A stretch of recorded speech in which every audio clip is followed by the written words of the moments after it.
just so your audience understands, this CR today, the House will approve the Biden-Kamala Harris spending for this year. Locking it in. They're locking it in, and that's a and tough how one. You can't be, I mean, how are you out there supporting that then?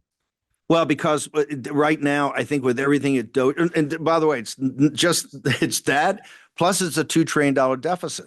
And I think to keep the government open, to keep President Trump hitting on all cylinders, to keep Doge at work in federal court overnight, they just announced they're going to vote on it this afternoon. He thinks he's got the votes in the House to do it. Then they're going on recess.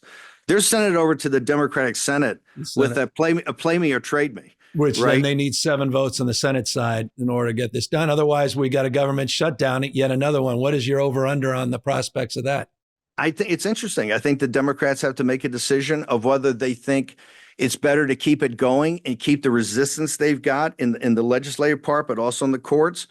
This is a bitter pill to swallow for us because we have argued. This is the whole reason Kevin McCarthy, a guy you know very well from California, Sure.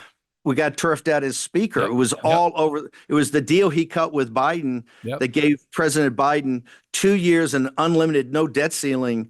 Your audience should understand these are huge fights on our side of the football all the time about spending.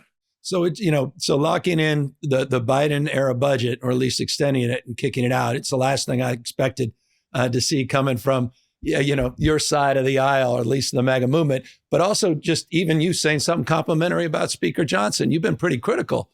I've been very critical. I've been very, up until today, I've been very critical about, we're in this job because of overpromising and underperforming.